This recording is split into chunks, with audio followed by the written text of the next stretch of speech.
సభకు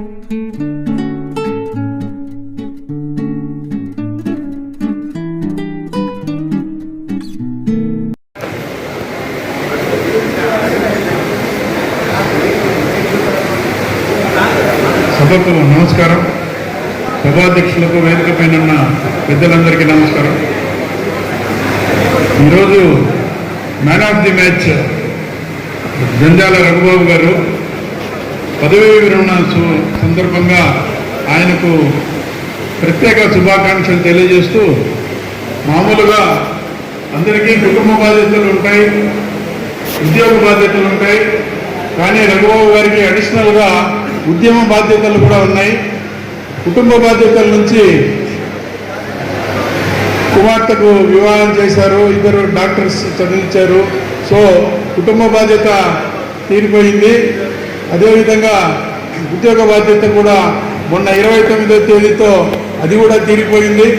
ఇంకా మిగిలిండేది కేవలం ఉద్యోగం నేను భావిస్తూ ఉన్నాను. ఎందుకంటే ఉద్యోగంలో మొదలుపెట్టినప్పటి నుంచి కూడా అటు ట్రేడ్ కార్యకర్తగాను, ప్రభుత్వ రంగ సంస్థల పరిరక్షణకు ఉద్యమించిన కార్యకర్తగాను, ఇన్సూరెన్స్ కానీ, బ్యాంకింగ్ కానీ, పోస్టలు, బిఎస్ఎన్ఎల్, అంగన్వాడీ, ఈ విధంగా ఏ కార్యక్రమం కర్నూలులో ట్రేడ్ యూనియన్ కార్యక్రమం జరిగినా దానికి వెన్నుదన్నుగా ఉంటూ ఏదో రకమైన పాట రాసి వాళ్లకు ఉత్తేజాన్ని కలిగిస్తూ ఉండడం అనేది రఘుబాబుకు వెన్నుతో పెట్టిన విద్యగా మారింది. కనుక భవిష్యత్తులో కూడా ఆ ఉద్యమ బాటను పూర్తిగా కొనసాగించవలసిందిగా కోరుతా ఉన్నాను. ఎందుకంటే ప్రజాశక్తి పేపర్లో కానీ, నవ తెలంగాణ పేపర్లో కానీ ఆయన రచన లేకుండా ఈ మధ్య కాలంలో రావడం లేదు. అటు సురుకు అయినా లేదు, అంతకుముందు ఉన్నటువంటి ఇంకొక పేర్లైనా దాదాపు 100ల కొద్దీ హాస్యోక్తులు నిండినటువంటి సందేశాన్ని ఈ సొసైటీకి ఆయన అందించాడు. అంటే కేవలము ఒక క్లాస్ లాగానో, ఒక ఉపన్యాసం లాగానో చెప్తే ఇప్పుడు వినడం లేదు, అందుకని దానికి హాస్యాన్ని జోడిస్తామనే విధంగా రఘుబాబు గారు ముందుకు పోవడం జరిగింది. దాన్నంతా కొనసాగించవలసిందిగా నేను కోరుతా ఉన్నాను. ఆ కొనసాగింపు మరింత ఎక్కువగా జరగాల్సినటువంటి అవసరం ఇప్పుడు సమాజంలో ఉంది. ఎందుకంటే ఇప్పుడే రఘుబాబు గారు సన్మానించినటువంటి విధానాన్ని మీరు గమనించారు, సన్మానించబడిన వ్యక్తులను కూడా మీరు గమనించారు. కాబట్టి వారికి మొక్కలు అందజేశారు. మొక్కలంటే పర్యావరణాన్ని కాపాడాలి అనే విధంగా ఏదైతే జన విజ్ఞాన వేదిక సందేశాన్ని ఇస్తుందో ఆ సందేశాన్ని ఆయన కొనసాగించడం జరిగింది. అదేవిధంగా భారతదేశంలో మత సామరస్యం వెలుగొందాలని, భారతదేశం భారతీయులందరికీ చెందిందనే విధంగా ఒక సందేశాన్ని కూడా ఆయన ఈరోజు మనకు చెప్పారు. ఈ విధమైనటువంటి సందేశాలు కానీ, ఈ విధమైనటువంటి అభిప్రాయాలు కానీ సొసైటీలో చెప్పేవారు కరువైపోతూ ఉన్నారు. కనుక రఘుబాబు తన ఉద్యోగ విరమణ తర్వాత రేపటి నుంచి ఆ విధంగా తన జీవితాన్ని కొనసాగించవలసిందిగా కోరుతా ఉన్నాను.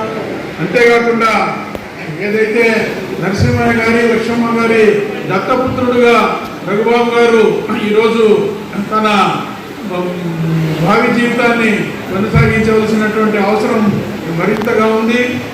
ఈ 36 సంవత్సరాలు కానీ, అంతకుముందు చదువుతున్నప్పుడు కానీ ఎస్ఎఫ్ఐ కార్యకర్తగా ఇతర అన్ని విధాలు ఆయన అదే బాటలోనే ఉన్నారు. కనుక ఆ బాటను కొనసాగిస్తూ అదేవిధంగా ఈ బాధ్యతల్లో తనకు చేదోడు వాదోడుగా ఉన్నటువంటి శైలజనైతేనేమి, అదేవిధంగా సుష్మిత వారి సహకారంతో మరింత ముందుకు పోవాలని చెప్పేసి కోరుతూ ఆయన భవిష్యత్తు జీవితాన్ని మరింత సమాజానికి ఉపయోగపడే విధంగా నడుపుతారని చెప్పేసి కోరుకుంటూ సెలవు తీసుకుంటున్నాను. అబ్దుల్ రహీం. అలాగే ఈనాడు రిటైర్ అవుతున్నటువంటి రఘుబాబు గారికి, అలాగే పుస్తకావిష్కరణ మన రఘుబాబు గారి పుస్తకావిష్కరణకి ఇక్కడికి విచ్చేసిన ప్రియమూర్తులకి, శ్రీమంతులకి, అందరికీ చేయించిన పెద్దలకి అందరికీ ధన్యవాదాలు. ముఖ్యంగా నేను కృష్ణానగర్లో 90s ఉన్నాను. అయితే నాకు అప్పుడు పెద్దగా పరిచయం లేదు. నాకు పరిచయం వల్ల నరసింహయ్య సారు, లక్ష్మమ్మ గారు, అంటే మేము వాళ్ళ నైబర్స్ అన్నమాట, పక్క వీధిలోనే ఉండేవాళ్ళం. వాళ్ళ అబ్బాయి వాళ్ళు కూడా వచ్చిపోతున్నారని మాకు పెద్ద పరిచయం లేదు. అంటే అప్పుడు సమాజం పట్ల నాకు అంత అవగాహన లేదు, కొత్తగా ఉద్యోగంలో చేరి 7-8 సంవత్సరాలే కాబట్టి. తర్వాత అక్కడి నుంచి షిఫ్ట్ అయిన తర్వాత వాళ్ళు ఎంత గొప్ప వ్యక్తులు అనేది, నరసింహయ్య గారు, లక్ష్మమ్మ గారు ఎంత గొప్ప వ్యక్తులు అనేది నాకు అవగాహన రావడానికి దాదాపు 7-8 సంవత్సరాలు పెట్టింది. అలాగే వాళ్ళ బంధువులు, రఘుబాబు గారు వాళ్ళ బంధువుల విషయంగా ఇప్పటికే తెలియదు. రఘుబాబు గారు ఎట్లా పరిచయం అంటే, మాకందరికీ వామపక్ష భావం ఉండడం వలన ఎక్కడన్నా ఫంక్షన్స్ కానీ ఏదన్నా ఉద్యమాలు కానీ ఏదన్నా ప్రోగ్రామ్ జరిగినప్పుడు అటెండ్ అవ్వడం వలన కలవటం జరుగుతుంది ఎక్కువగా. అయితే రఘుబాబు గారు ఏంటంటే కృష్ణానగర్లో ఉన్నప్పుడు, నేను టౌన్లో ఉన్నప్పుడు కూడా ఆయనకి ఏదన్నా ఫోన్కి సంబంధించి మా డిపార్ట్మెంట్లో టెలిఫోన్ డిపార్ట్మెంట్లో ఏదైనా ప్రాబ్లం వస్తే మరి ఏమో నా మీద రఘుబాబు గారికి ఏం నమ్మకం కానీ నాకు ఫోన్ చేసేవాడు.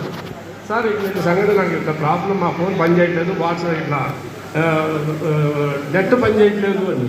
సరే మేమేంటంటే కొద్దిగా యూనియన్ అసోసియేషన్ యూనియన్లో పనిచేస్తుంటాం కాబట్టి అప్పుడు లెక్కింగ్లో మా డిపార్ట్మెంట్ వాళ్ళకి చెప్పేవాళ్ళం. తర్వాత మళ్ళీ రిపీట్గా అయితే చెప్పేవాళ్ళు కాదు, రెక్టిఫై ఉంటుంది. అలాగే చాలాసార్లు కూడా మా రఘుబాబు గారు మమ్మల్ని ఇన్వైట్ చేయడం జరిగింది. మేము కొన్నిసార్లు మేము కలవలేదు. అయితే ముఖ్యంగా రఘుబాబు గారు ఇన్ని బాధ్యతలు పోస్తున్నారంటే ఆయన సమాజం పట్ల చాలా స్పృహ ఉంది. అదే కాకుండా బాధ్యతలు మోసేవాడికి, మన ఇంట్లో పనిచేసేవాడికి ఎట్లా పనులు చెప్తాడో అట్లానే బాధ్యతలు మోసేవాళ్ళు కూడా ఇంకా ఎక్కువ బాధ్యతలు తీసుకోవాలని అనుకుంటారు. నిజంగా ఇది గొప్ప విషయము. కాబట్టి సమాజం పట్ల ఎవరికైనా సరే స్పృహ ఉంటే మాత్రం ఖచ్చితంగా మన ఎగ్జాంపుల్ రఘుబాబు గారిని ఆదర్శంగా తీసుకొని మనం అందరం కూడా కొద్దిగా కూడా ఆచరించాలని నాకు ఈ అవకాశం ఇచ్చింది. మీకు అందరికీ పేరు ధన్యవాదాలు చెప్తూ ఇంతకు థ్యాంక్ యూ.